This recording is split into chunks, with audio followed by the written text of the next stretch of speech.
Lundi 12 février 2023, ta miséricorde s'étend jusqu'aux cieux. Chaque jour nous apporte de nouvelles opportunités ou de nouveaux défis. Mais quel que soit ce que cette journée sera ou ce qu'elle a été, nous pouvons nous assurer que Dieu est présent et qu'il veille sur nous. C'est pour cela que nous vous accueillons avec la joie que Dieu met dans nos cœurs dans l'aventure dans la parole pour partager cette séquence avec nous. Notre communauté s'agrandit et c'est grâce à vous. Soyez vous aussi actifs avec nous pour répandre le message en likant, en partageant le lien. Et si c'est la première fois que vous nous écoutez, nous vous invitons à vous abonner pour recevoir les notifications de chaque jour. Le texte à mémoriser de cette semaine que nous vous invitons à dire avec nous se trouve au psaume 57, les versets 10 et 11. Je te célébrerai parmi les peuples, Seigneur. Je te chanterai parmi les nations, car ta miséricorde est grande jusqu'aux cieux et ta fidélité jusqu'aux nues. Nous vous invitons à le redire avec nous. Psaume 57, les versets 10 et 11. Je te célébrerai parmi les peuples, Seigneur. Je te chanterai parmi les nations, car ta miséricorde est grande jusqu'aux cieux et ta fidélité jusqu'aux nues. Comment les psaumes 51, 103, 113, 123, 130 et 136 décrivent-ils la miséricorde de Dieu envers le pécheur? Comment les 4 mots hébreux désignant la miséricorde de Dieu nous aident-ils à comprendre l'amour de Dieu? Les réflexions de cette semaine nous aideront à répondre à ces questions et aujourd'hui, nous le ferons avec la séquence Crée en moi un cœur pur. Le roi David a écrit le psaume 51 et dans les versets 1 à 5, il dit au chef des chantres, psaume de David, lorsque Nathan le prophète vint à lui après que David fut allé vers Bathsheba. Il est dit, ô Dieu, aie pitié de moi dans ta bonté, selon ta grande miséricorde, efface mes transgressions.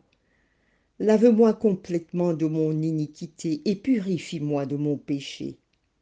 Car je reconnais mes transgressions, et mon péché est constamment devant moi. J'ai péché contre toi seul, et j'ai fait ce qui est mal à tes yeux, en sorte que tu seras juste dans ta sentence, sans reproche dans ton jugement. Voici, je suis né dans l'iniquité, et ma mère m'a conçu dans le péché. Fin de la lecture. Pourquoi le psalmiste fait-il appel à la miséricorde de Dieu?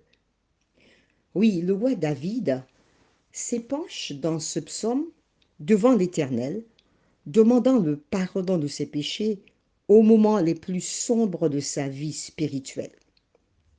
Nous lirons ensemble 2 Samuel chapitre 12 en entier pour comprendre pourquoi le roi David implore la miséricorde de Dieu. L'Éternel envoya Nathan vers David, et Nathan vint à lui, et lui dit, il y avait dans une ville 2 hommes, l'un riche et l'autre pauvre. Le riche avait des brebis et des bœufs en très grand nombre. Le pauvre n'avait rien du tout, qu'une petite brebis, qu'il avait achetée. Il la nourrissait, et elle grandissait chez lui avec ses enfants. Elle mangeait de son pain, buvait dans sa coupe, dormait sur son sein, et il la regardait comme sa fille. Un voyageur arriva chez l'homme riche, et le riche n'a pas voulu toucher à ses brebis ou à ses bœufs pour préparer un repas au voyageur qui était venu chez lui. Il a pris la brebis du pauvre et l'a apprêtée pour l'homme qui était venu chez lui. La colère de David s'enflamma violemment contre cet homme, et il dit à Nathan, l'Éternel est vivant, l'homme qui a fait cela mérite la mort. Et il rendra 4 brebis pour avoir commis cette action et pour avoir été sans pitié. Et Nathan dit à David, tu es cet homme-là. Ainsi parle l'Éternel, le Dieu d'Israël. Je t'ai oint pour roi sur Israël. Je t'ai délivré de la main de Saül. Je t'ai mis en possession de la maison de ton maître. J'ai placé dans ton sein les femmes de ton maître. Je t'ai donné la maison d'Israël et de Juda. Et si cela eût été peu, J'y aurais encore ajouté: pourquoi donc as-tu méprisé la parole de l'Éternel en faisant ce qui est mal à ses yeux? Tu as frappé de l'épée Uri le Héthien, tu as pris sa femme pour en faire ta femme, et lui, tu l'as tué par l'épée des fils d'Amon. Maintenant, l'épée ne s'éloignera jamais de ta maison, parce que tu m'as méprisé et parce que tu as pris la femme d'Uri le Héthien pour en faire ta femme. Ainsi parle l'Éternel.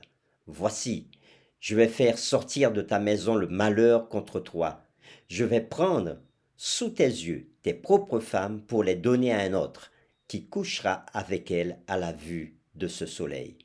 Car tu as agi en secret, et moi je ferai cela en présence de tout Israël et à la face du soleil. David dit à Nathan: j'ai péché contre l'Éternel.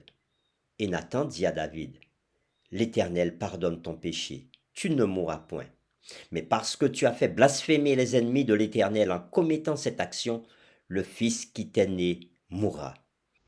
Après le rappel de l'histoire de David avec Bathsheba et l'intervention du prophète Nathan, nous pouvons mieux comprendre pourquoi David fait appel à la miséricorde divine.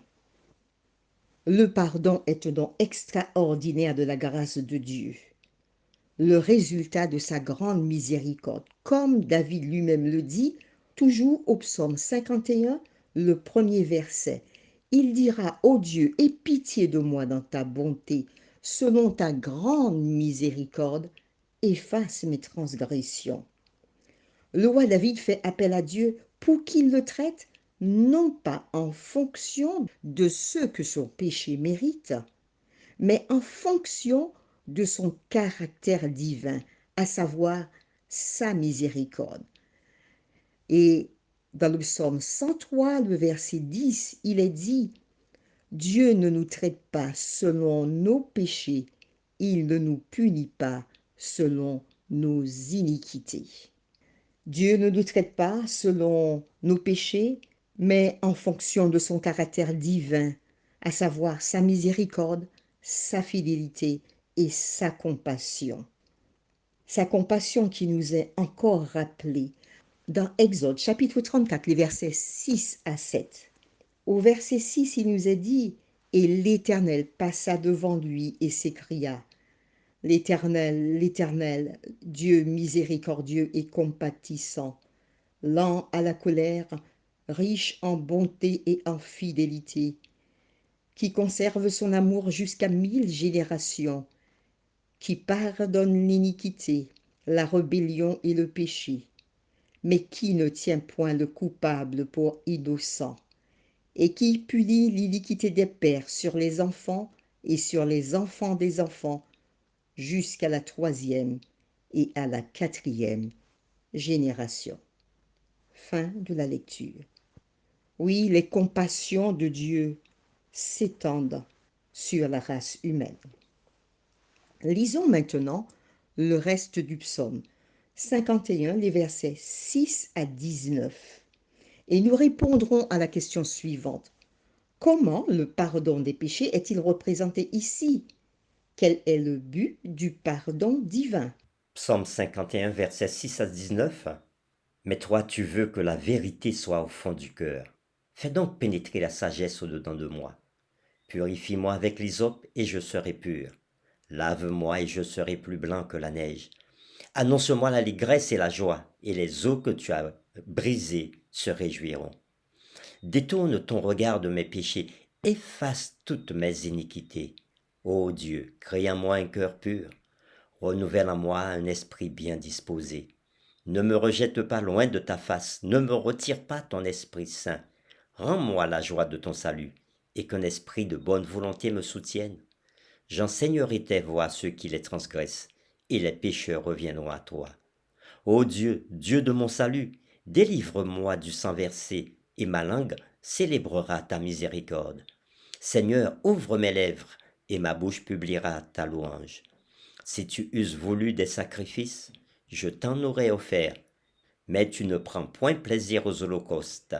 Les sacrifices qui sont agréables à Dieu est un cœur brisé. Ô Dieu, tu ne dédaignes pas un cœur brisé et contrit. Répands par ta grâce tes bienfaits sur Sion. Bâtis les murs de Jérusalem. Alors tu agréeras les sacrifices de justice, des holocaustes et des victimes tout entières. Alors on offrira des taureaux sur ton autel. Après lecture du psaume 51, les versets 6 à 19, nous répondons maintenant à la question: comment le pardon des péchés est-il représenté ici? Quel est le but du pardon divin? Le pardon divin implique plus qu'une proclamation légale d'innocence. Il produit un changement profond qui atteint les parties les plus intimes de l'être humain. Nous rappelons le verset 6. Mais tu veux que la vérité soit au fond du cœur. Fais donc pénétrer ta sagesse au-dedans de moi. Et dans Hébreux chapitre 4, le verset 12, il est dit: car la parole de Dieu est vivante et efficace, plus tranchante qu'une épée quelconque à deux tranchants, pénétrante jusqu'à partager âme et esprit, jointure et moelle. Elle juge les sentiments et les pensées du cœur. Oui, le pardon divin entraîne une nouvelle création, qui nous est encore dit au verset 10, toujours du psaume 51. Ô Dieu, crée en moi un cœur pur, renouvelle en moi un esprit bien disposé. Et dans Jean chapitre 3, Jésus lui répondit: en vérité, je te le dis, si un homme ne naît de nouveau, il ne peut voir le royaume de Dieu. Nicodème lui dit: comment un homme peut-il naître quand il est vieux? Peut-il entrer dans le sein de sa mère et naître? Jésus répondit: en vérité, je te le dis, si un homme ne naît d'eau et d'esprit, il ne peut entrer dans le royaume de Dieu. Oui, le pardon de Dieu entraîne une nouvelle création. Le verbe hébreu bara, traduit par créer, décrit la puissance créatrice divine. C'est Dieu seul qui peut bara, donc seul qui peut produire un changement radical et durable dans le cœur de celui qui se repent. David demande la purification par l'hysope. Il sent que sa culpabilité le tient à l'écart de la présence du Seigneur, tout comme le lépreux était banni de la communauté tant que dure son état d'impureté. Il craint que les sacrifices ne puissent pas le restaurer entièrement, car aucun sacrifice ne pouvait expier ses péchés prémédités d'adultère et de meurtre. Seule la grâce divine inconditionnelle pouvait accepter en sacrifice le cœur brisé et contrit de David et rétablir l'harmonie entre lui et Dieu. En demandant la purification par l'hysope, il veut retourner dans la présence de Dieu. Pour terminer, réfléchissons à cette question. Si Dieu peut pardonner à David l'adultère, la tromperie et le meurtre, quel espoir existe-t-il pour nous aujourd'hui? Nous vous invitons à prier avec nous.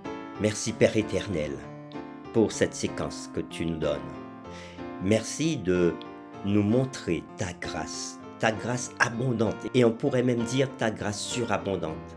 Merci de nous montrer que tu aimes tes enfants, que tu prends soin de nous et que tu veux, malgré nos fautes, malgré nos faiblesses et malgré nos péchés, tu veux nous donner cette possibilité encore du salut. Alors nous prions afin que tu nous ouvres les yeux sur nos défauts de caractère, sur nos péchés, afin que nous puissions revenir à toi, comme David l'a fait, te demander pardon et recevoir le salut en Jésus-Christ, notre seul Seigneur et Sauveur. Puisses-tu nous accorder ta grâce encore une fois aujourd'hui. Nous t'avons prié au nom de Jésus. Amen.